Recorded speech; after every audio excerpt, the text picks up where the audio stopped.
كنا اتكلمنا في الجرامر المره اللي فاتت عن زمن اسمه present perfect simple، هو الزمن المضارع التام البسيط، وقلنا بيتكون من have او has بلس الباست participle، have او has والتصريف الثالث، وقلنا have مع الاي مع اليو مع الوي مع الزي مع الاسم الجمع، has مع دي مع الشي مع الات مع الاسم الايه المفرد. النهارده هناخد زمن تاني خالص اسمه زمن present perfect continuous، هو الزمن المضارع التام المستمر. انا خدت present perfect simple يبقى have او has تصريف التالي، انما لو عايز الجمله اللي قدامي دي بقى اعملها present perfect continuous يبقى عندي have او has بلس been بلس الفيرب بلس الاي ان جي.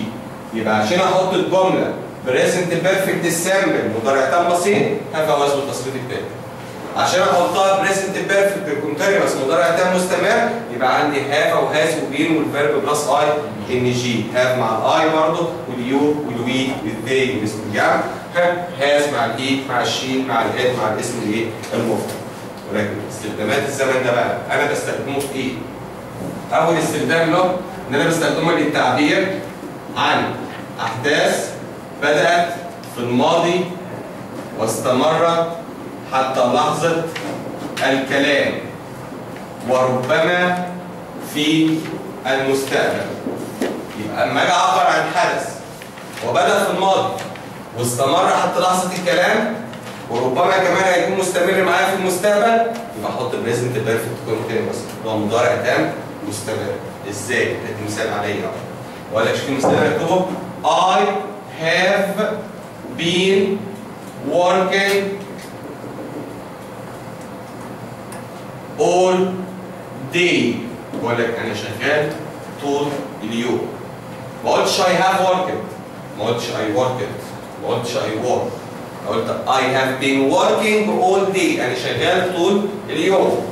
I started this morning، بدأت النهارده الصبح. لسه مستمر أهو معاكم في مجموعتكم لغاية دلوقتي. يبقى ده حدث بدأ في الماضي، استمر حتى لحظة وربما كمان إن أنا أستمر بعدكم. يبقى حدث بدأ في الماضي، استمر حتى لحظة الكلام وكمان ربما في المستقبل، يبقى لازم مضارع تام مستمر، يعني have أو has وبين والفيرب بلس I إن جي. أدا have أدا been أدا الفيرب بلس I إن جي. قلت I have been working all day، أنا شغال طول الإيه؟ اليوم. يبقى ده أول استخدام لزمن البريزنت بيرفكت كونتينوس، إن أنا بستخدمه للتعبير عن حدث بدأ في الماضي واستمر حتى لحظة الكلام وربما في المستقبل. طب الاستخدام الثاني إيه؟ أنا بستخدمه لإعطاء تفسير أو أسباب لوضع قائم، إن أنا بدي بيه تفسير أو سبب لحاجة أنا شايفها قدامي. سليم؟ نشوف المثال ده. He looks tired because he has been working hard. ولا he looks tired. looks هنا بريزنت مضارع، يبدو ان هو مرهق. انا بدي سبب للارهاق بتاعه اللي هو موجود دلوقتي ايه؟ قلت he has been working hard، كانه شغال بجد بقاله فتره. يبقى هنا انا بدي سبب او تفسير لوضع قائم قدامي، استخدمت الهاز ولا بين ولا الفيرب بلس اي ان جي. يبقى عشان ادي تفسيرات او تبريرات لاسباب قدامي او اسباب الحاجه القائمه قدامي يبقى ممكن كمان استخدم البريزنت بيرفكت ايه؟ كونتينوس. يبقى المضارع التام المستمر بستخدمه للتعبير عن احداث بدأ في الماضي استمرت حتى لحظه الكلام كمان وربما في المستقبل، زي ما قلنا I have been working all day، بستخدمه كمان لاعطاء تفسير او اسباب لوضع قائم قدامي او لوضع راهن، زي ما بقول لك ايه؟ he looks tired، هو شكله مرهق. he has been working hard. he looks tired. he has been running for a long time. اكيد كان بيجري بقاله فتره طويله. سليم؟ يبقى هنا بستخدم برضه المضارع التام المستمر للتعبير او لاعطاء اسباب لوضع ايه؟ قائم. ده استخدامات المضارع التام الايه؟ المستمر. طب المضارع التام المستمر ده مستر بقى الكي ووردز بتاعته. الكلمات الداله عليه ايه؟ ايه الكلمات اللي نقول الجمله دي زمانها بريزنت بيرفكت كونتينوس؟ اول كلمه داله عندي اللي هي كلمه all، سواء بقى all day، all week، all year، all months. وقول هنا معناها ايه يا مستر؟ قال لي معناها طوال، زي المثال اللي احنا خدناه فوق I have been working all day. ركز كده اقول لك I have been studying all day. انا بذاكر طول اليوم. ركز معايا في المثال اللي هكتبه، لاحظ ان انا بقول ايه؟ شوف المثال ده بقى I was studying all day yesterday. وده انا شرحتها مع الباست كونتينوس اللي هو الماضي المستمر. قلت لك all day yesterday بحط الماضي المستمر was aware والفيرب بلس I. انما all day بس عملت ايه؟ I have been studying all day. يبقى كلمة all من الكلمات الدالة على زمن المضارع التام المستمر. all day all week بس ما يجيبش معاها كلمة دالة على زمن تاني زي all day yesterday. غلط. all day yesterday يبقى هنا لازم اشتغل في زمن الماضي الايه؟ المستمر. كمان في كلمات دالة على زمن ترفيه. قال لي كلمة for وكلمة since، وقلنا for بيجي وراها المدة الزمنية، وغالبا بنشوف مع كلمة for كلمة now عشان نقول ان الحدث ما زال مستمر حتى لحظة الكلام وربما فين في المستقبل. كمان معايا كلمة since، وغالبا مش since طبعا بيجي وراها البداية، وغالبا بنشوف معاها كلمة ايه؟ still. وهنا نيجي بقى نتلخبط بقى. انت لسه الحصة اللي فاتت يا مستر بتقول لي ان for وسنس من الكلمات الدالة على المضارع التام البسيط، والوقت بتديني فور وسنس من الكلمات الدالة على المضارع التام المستمر. الكلام ده صح فعلا، فور وسنس من الكلمات الدالة على الزمن. يبقى فور او سنس ممكن احط مضارع تام بسيط وممكن احط مضارع تام ايه؟ مستمر. لان لو انت فاكر وانا بقول لك الحصه اللي فاتت ان المضارع التام البسيط امتى يعبر عن استمرار للحدث؟ لما يكون في جملته فور او سنس فقط، صح؟ طب انا هفرق بينهم ازاي يا مستر؟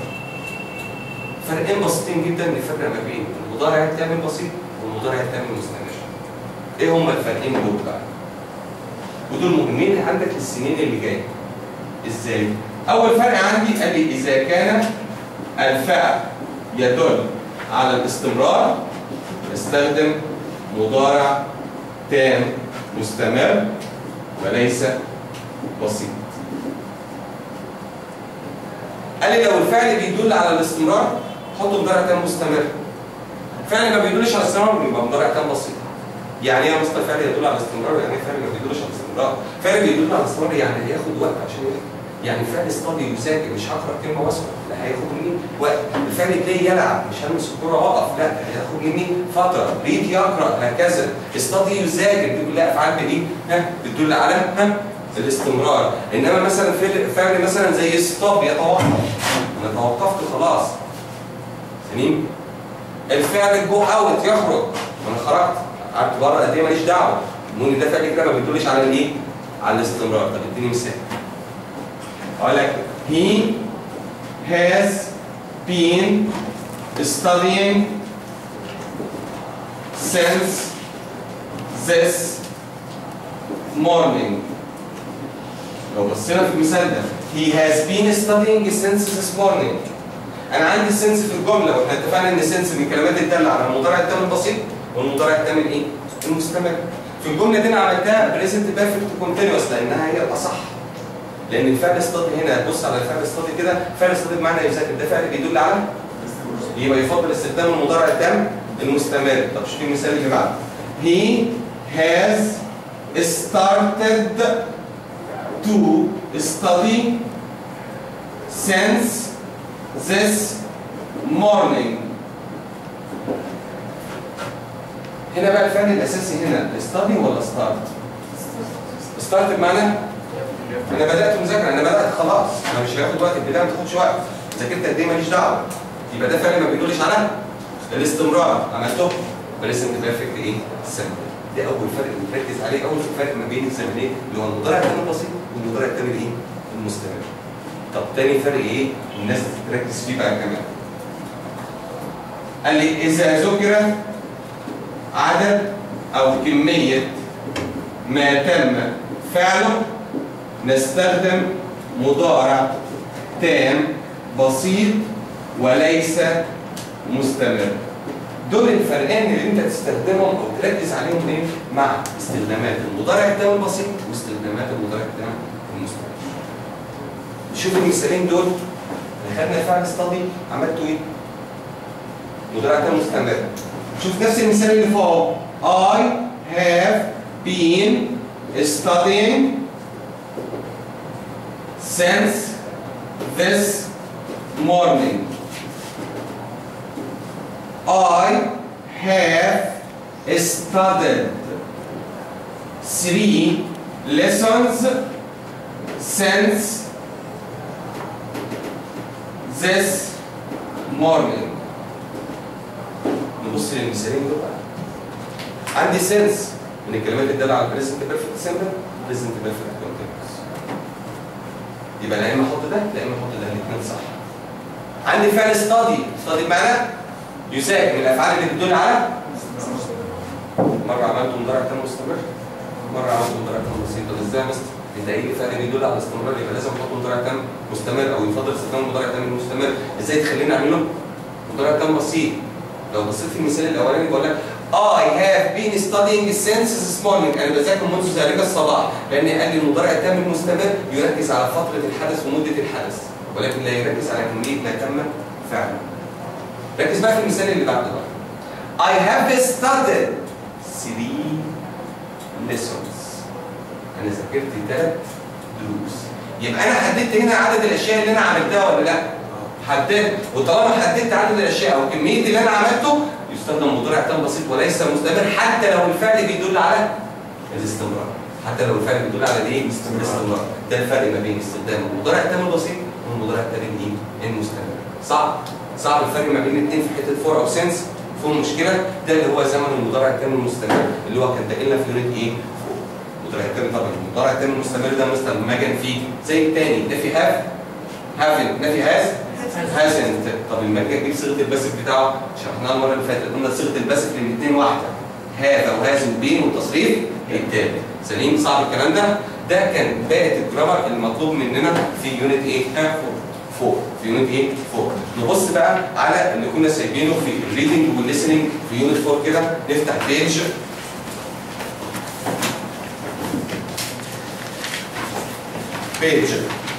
47 47.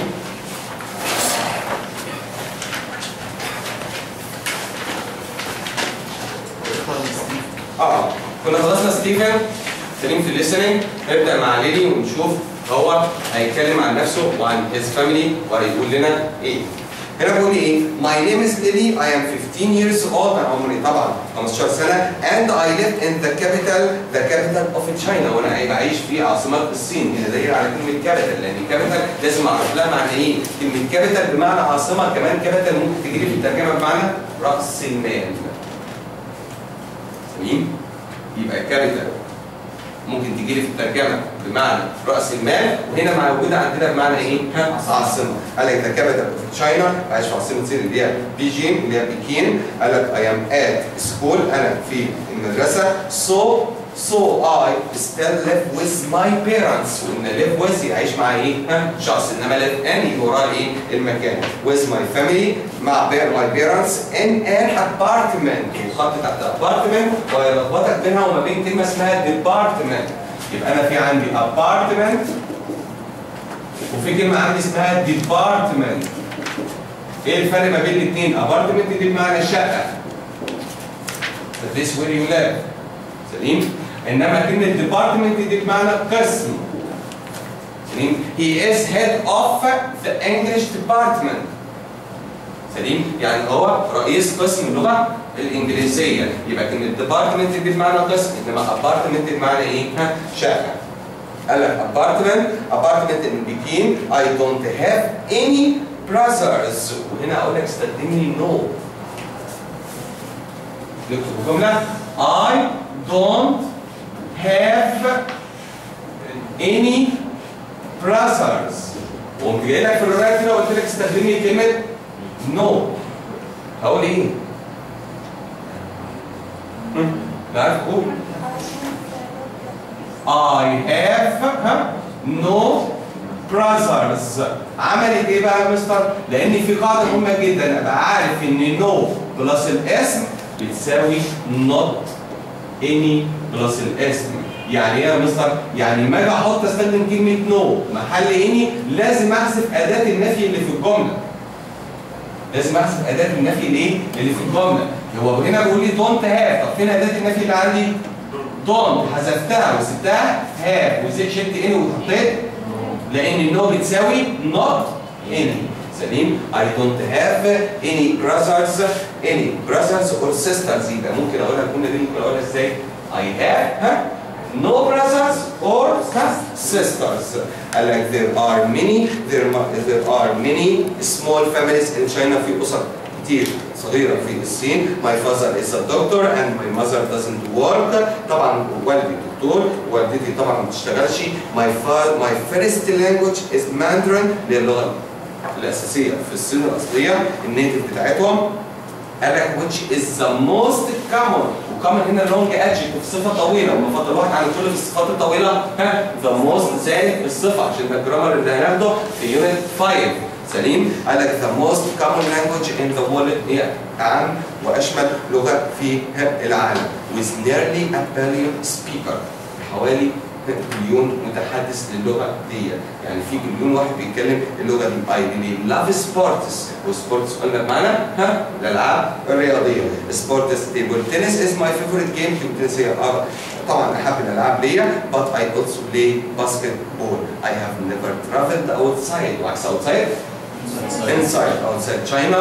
but I have seen a giant. واول ما اشوف كلمه giant يبقى معناها very big. سليم؟ a giant panda in the mountains في الجبال. ده كان نهايه الليسننج. طب الريدنج بقى قلنا هنتكلم فيه عن واحد اسمه عبد اللطيف ابو هيف اللي هو ذا بيست سويمر in the 20th century. هو افضل سباح في القرن العشرين. فبيقول لي the world's best swimmer. من العنوان كده the world's best. سليم؟ بيست احنا واخد ان جود better best او the best. طب فين زي اللي هنا قبل best؟ جاء قبل وورلد لان وورلد هنا جاي كصفه برضه. ذا وورلدز بيست سويمر افضل سباح العالم. قال لك ابو هيف was one of the best Egyptian athletes. واتفقنا ان one of من الكلمات اللي بيجي وراها اسم جمع انما الفعل بتاعها يبقى one of عندي من الكلمات اللي بيجي وراها اسم جمع الفعل بتاعه لازم يكون ايه؟ مفرد. ازاي؟ اقول لك one of قلنا من الكلمات اللي بيجي وراها اسم جمع الفعل بتاعه ماله؟ مفرد. ازاي؟ نشوف المثال اهو. one of the students is missing. انا قلت are ولا is؟ يا مستر ده ستودنتس جمع. لا ده انا عندي one of من الكلمات اللي بيجي وراها اسم جمع ولكن الفعل بتاعها لازم يكون مفرد. يعني تاخد اسم ما تاخدش تاخد وير ما تاخدش ووز، تاخد هاز ما تاخدش هاف. سليم؟ صعب الكلام ده؟ قال لك هو هنا one of the best Egyptian athletes. واثليتس يعني رياضيين. طب اثليتكس العاب القوى او العاب رياضيه. ايفر هو طبعا افضل الرياضيين المصريين على مر العصور. in 2001 he ماشي. in 2001 he won ولا he has won؟ he won بس سمبل ماضي بسيط. طب ليه؟ لان in 2001 بانه سنه فين؟ في الماضي. طالما انه سنه في الماضي دي من الكلمات اللي بتدل على زمن البسط ايه؟ سمبل اللي هو الماضي ايه؟ البسيط. قال he won a prize as the best swimmer. هو كسب جائزه كافضل سباح of the 20th century في القرن الايه؟ العشرين. عبد اللطيف ابو هيف was born in 1922 in the أنفوشي area في منطقه الأنفوشي of Alexandria في اسكندريه. His father was a primary school teacher. كان مدرس طبعا ابتدائي. and Abu Hif was the 10th of 12 sons in the family. 10th يعني من العاشر من 12 ابن. قال لك as a boy وهو ولد he spent a lot of his time swimming. واحنا خدنا قاعدة spend. قلنا spend قاعدتها ايه؟ spend ها مدة زمنية verb plus I ها ing. قال لك he spent a lot of his time swim ولا swimming؟ swimming in the sea. لو بصينا كده مع spend ادي المدة الزمنية ادي verb plus I ايه؟ ing. انا عايز استخدم he talk. يبقى he talk ها a lot of time ها to swim in the sea. استغرق وقت كبير عشان يعوم في البحر، لان هنا لازم نبقى فاكرين قاعده سبند وقاعده الفعل تيك. الفعل سبند من الافعال اللي بيجي وراها مده زمنيه في بلس اي ان جي، انما الفعل تيك من الافعال اللي بيجي وراها مده زمنيه تو والفعل فين؟ في المصدر. يبقى مع سبند مده زمنيه فعل زائد اي ان جي، مع تيك مده زمنيه تو والفعل في المصدر. قال لك هنا هي سبند. طب نشوف هي سبند جاي وراها ايه؟ a lot of his time ادي المده الزمنيه. قال بقى swim ولا to swim ولا swimming؟ swimming in the sea at the age of 10. دي of 10 بصوا عشان هي كانت مكتوبه غلط عندكم. سليم. at the age of 10 ما احنا خدنا قبل كده الفرق ما بين at the age of وخدنا الفرق ما بين in the age. اتفقنا ان at the age of دي بتساوي ايه؟ when he was, when she was, when they were. سليم. حسب الفعل بتاع الجمله، ودي معناها في ايه؟ في سن او في ايه؟ عمر. انما in the age of دي معناها يا اولاد في عصر. سليم. اقول لك he died in the age of he died at the age of 10. هو مات في سن العاشره. ممكن اقول he died when he was 10. يعني لما اجي نقدم مثال عليها كده عشان نفهمها اكتر.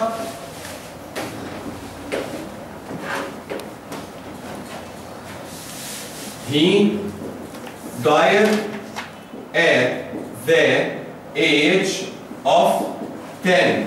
سليم. وجيت لك هنا وقلت لك استخدم لي when. طب ما انا حافظ ان at the age of بتساوي when he was، ولو الفعل she اخليها when she was، ولو when they were. سليم. يبقى انا اقول هنا he died when he was 10. وات ذا ايدج اوف دي معناها في سن او في عمر. امال ايه ان ذا ايدج اوف دي؟ ان ذا ايدج اوف دي معناها في عصر، عشان لما تجي لك في الترجمه يقول لك في عصر فلان حصل كذا وكذا وكذا، لكن ان ذا ايدج اوف. سليم. صعب الكلام ده؟ قال لك هنا ات ذا ايدج اوف 10. ممكن بقى اشيل ات ذا ايدج اوف 10 اللي قدامنا ده واحط ايه؟ when he was 10. when he was ايه؟ 10. at the age of 10 he won the Egyptian primary school swimming championship. طبعا كسب بطولة المدارس للسباحة في سن العاشرة. after this he moved to يعني ينتقل إلى moved to Cairo and trained at الأهلي كلاب واتدرب في نادي الأهلي. قال لك in بقى 1951 في 1951 أبو إيه has becomes ولا became؟ طب ليه؟ عشان ان وسنه فين؟ في الماضي. خلاص ان وسنه في الماضي بحط باست سيمبل اللي هو الماضي الايه؟ البسيط. قال لك became internationally famous مشهور دوليا when he swam across the English Channel in 19 لما عبر المانش English Channel اللي هو الايه؟ المانش. قال لك in 1953 في 1953 he crossed the channel again. سليم. عبرها تاني. قال لك this time he broke the record وخط تحت broke the record. break the record يعني حط الرقم القياسي. يبقى هنا تبقى عارف ان انت break the record وتاخد السنه اللي جايه كمان حاجه زيها اسمها beat the record. يبقى ممكن تقول break the record او beat the record يعني يحطم الرقم القياسي. وفي كمان مس ذا ريكورد يعني يفشل في تحطيم الرقم القياسي. سليم. صعب الكلام ده؟ قال هنا بريك ذا ريكورد يعني حطم الرقم القياسي. ممكن تقول بي ذا ريكورد. طب عكس الاثنين مس ذا ريكورد اللي هو معناها يفشل في تحطيم الرقم الايه؟ القياسي. قال لك بروك the record by crossing n اللي هو عباره in 13 hours and 45 minutes و16 hours مده 45 minutes مده واحنا قلنا ان ومده زمنيه يبقى معناها في خلال يبقى معناها في ايه؟ خلال يعني خلال 13 ساعه و45 ايه؟ دقيقه when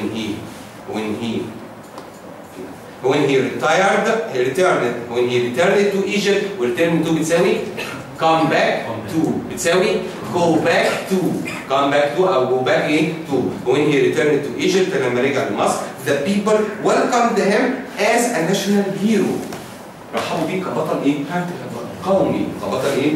قومي قال لي هنا ابو هيف continued to train وداير على to train مع continue تبقى عارف ان continue من الافعال اللي بيجي وراها verb بلس ing او to الفيرب في الايه؟ في الانفينيتيف اقول لك ممكن اقول continue to train ممكن اقول continue training سليم يبقى continue من الافعال اللي بيجي وراها to الفيرب في الانفينيتيف وممكن يجي وراها verb بلس ing سليم continue to train for 7 hours a day for 7 hours دي فترة 7 ساعات في اليوم a day ممكن نشيل a day ونحط beer day سليم أو an hour بتساوي beer hour a week بتساوي beer week a year بتساوي beer year سليم يبقى a day and to swim in long distance races في سباقات المسافات الطويلة طب هي ترجمتها in Arabic سباق المسافات الطويلة طب مسافات يعني distance ولا distances؟ طب هنا عاملها ايه؟ distance ليه؟ أقول long distance races تمام؟ هي سباقات المسافات الطويلة. طبعا ريسز هنا ده نون يبقى اللي قبله ده ايه؟ adjective صفة صح؟ مش الاسم بيجي قبله الصفة؟ طب الصفة بتتجمع kind اقول kindness سليم؟ famous اقول famouses ما ينفعش عشان كده ما قالش distances and distance long distance races يعني سباقات المسافات الايه؟ الطويله، خلي بالك عشان لو عملها لك كده في ميستيك ولا حاجه واحط لك الاس غلط. شيل الاس يبقى long distance ايه؟ races في سباقات المسافات الايه؟ الطويله. قال لك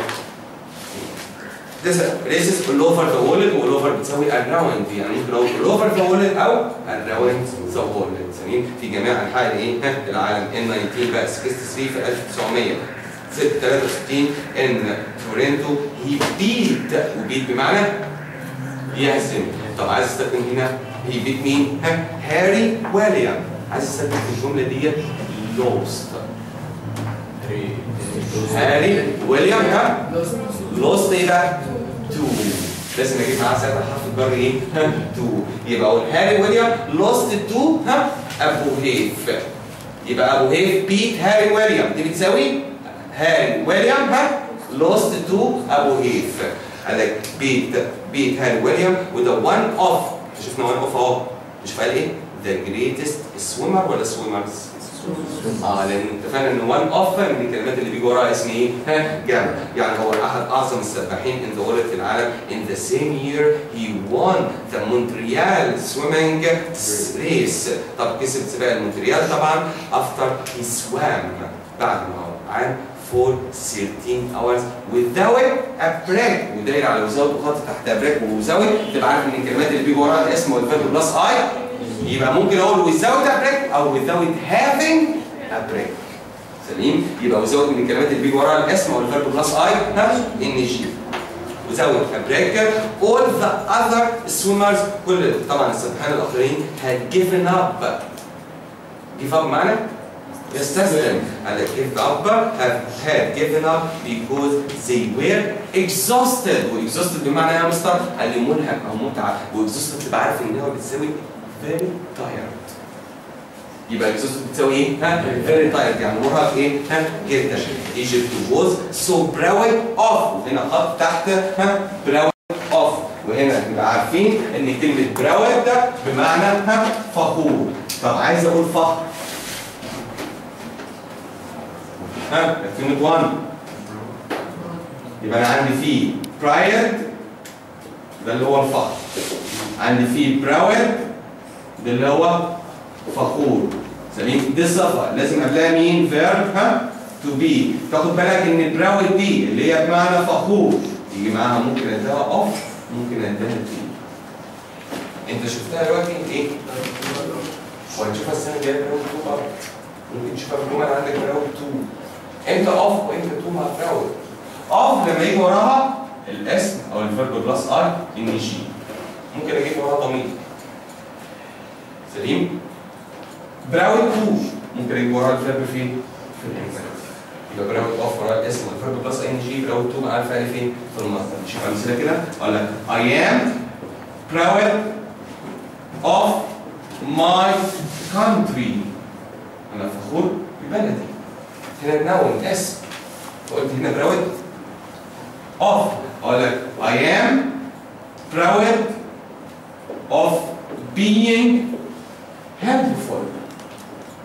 انا فخور ان انا دايما مساعد. هنا عملت ايه؟ براود اوف والفيرب بلس اي ان جي. اقول لك I am proud to help poor people. انا فخور ان انا بساعد الناس الفقراء. I am proud to be helping in building a new society. انا فخور ان انا بساعد في بناء مجتمع جديد. سليم؟ يبقى براود من الكلمات اللي بيجي معاها اوف او بيجي معاها تو. اوف يبقى هو وراها الاسم والفيرب بلس اي ان جي. ممكن اجيب الضمير. Your car is nice but I am proud of mine. mine ده ضمير ملكية. سليم؟ قلت هنا mine. اقول لك your car is nice عربيتك كويسة ولكن انا فخور ببتاعتي. سليم؟ mine هنا ده ضمير يبقى براود اوف برضه ممكن اجيب وراها ايه؟ الضمير. يبقى براود اوف ممكن يجي وراها الاس فيرب بلس اي شيء او الضمير اللي هو براود تو معاه الفعل فين؟ في المصدر ده. بصينا هنا براود تو ولا براود اوف؟ براود اوف. طب ليه؟ جاي وراه ايه؟ It's world famous swimmer. نوم. يسبحها المشهور عالميا. That they gave his name to. وده اكسبريشن عندك مهم جدا. give his name to يعني ايه؟ يطلق اسمه على to a beach at الأنفوشي. اطلقوا اسمه على شاطئ فين؟ في الأنفوشي في اسكندريه. قال لك بقى in 1966 في 1966 he decided to retire. احنا خدنا الفرق ما بين decide to decide on. يعني في decide to decide ايه؟ on. قلنا decide to دي بيجي وراها الفعل فين؟ في الانفينيتيف. انما decide on دي بيجي وراها النون. طب decide to بمعنى ايه يا مستر؟ قال لي بمعنى يقرر ان. انما decide on بمعنى يحدد. نشوف مثال كده. اقول لك I decided to travel. I decided to ايه؟ to travel. هنا تقول فعل في المصدر معناها قررت ان انا اسافر. I decided on my goals. goals اهداف. انا حددت اهداف. سليم؟ يبقى decide to انا يقرر. يبقى decide on بمعنى ايه؟ يحدد. هنا قال decide to يبقى decide to هنا بمعنى ايه؟ يقرر. بيجي وراه الفعل فين؟ في المصدر. retire ولا retirement؟ والريتاير بمعنى؟ متقاعد. طب انا عايز اقول متقاعد. متقاعد. متقاعد كصفة. ريتاير ده. لو انتوا فاكرين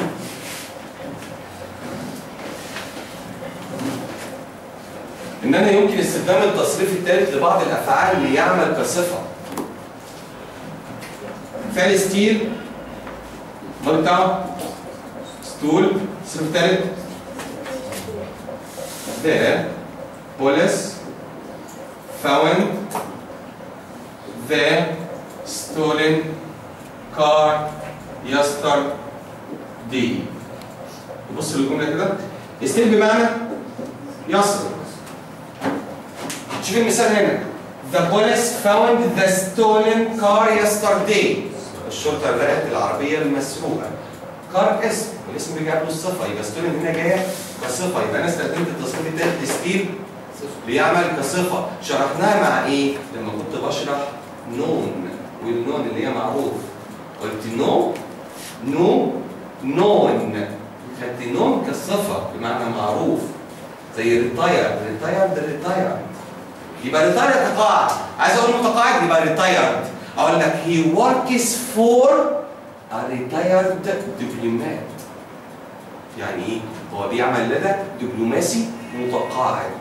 يبقى ريتايرد ممكن يجي من ريتايرد، الصفة منها ريتايرد، طب الاسم منها ريتايرمنت اللي هو التقاعد. ريتايرمنت اللي هو الايه؟ التقاعد. زي ما اقول لك ايه؟ 60 is the normal age is a normal retirement age in Egypt.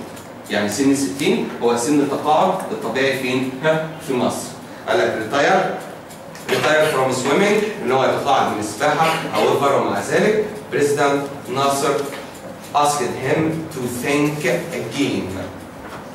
يعني طلب منه ان هو يعيد النظر في القرار ده. so أبو هيف continued to swim and win prizes. ذلك استمر ان هو يعوم او continue to swim او continue swimming لان continue من الافعال اللي بيجمع طول الفعل في المصدر او الفعل بلس اي ان جي and win prizes until 1975 لغايه 1975 when he finally retired at the age of 46. حد سألني when؟ when he was 46. when he was 46. أبو هيف was also famous for. famous for معناها مشهور. لا ممكن أشيل famous وأحط well known for. يبقى famous بتاخد for well known برضه بتاخد إيه؟ for. قال لك famous for his generosity اللي هي الكرم. مشهور بكرمه. he gave his prize money. جائزته المالية. يبقى كلمة جائزة مالية يعني prize إيه؟ money for swimming the English channel اللي هو طبعا ان هو اعطى المانش اللي هو الجائزه اللي خدها to the family of a British swimmer طبعا سباح لأسرة سباح بريطاني who had drowned. وهنا خط تحت كلمة drowned. يبقى هنا في عندك خلي بالك ان في كلمة drown وفي كلمة اسمها sink. الاثنين بمعنى يغرق او يغوص. الاثنين بمعنى يغرق او يغوص. ولكن دراون دي للايه؟ للعاقل. انما سينك لغير العاقل. ازاي؟ اقول ذا شاب سانك ولا دراوند؟ سانك. ذا سويمر سانك ولا دراوند؟ دراوند. خلي بالك الاثنين كمان يجي بمعنى يغرق. اقول لك هي دراوند هيز براذر. هو غرق اخوه. اقول لك ذا ويل الحوت. سانك ذا شاب غرق السفينة. سليم؟ صعب الكلام ده؟ قال لك drowned while he was crossing the channel. أبو هيف died in April 2008 ومات في أبريل في 2008.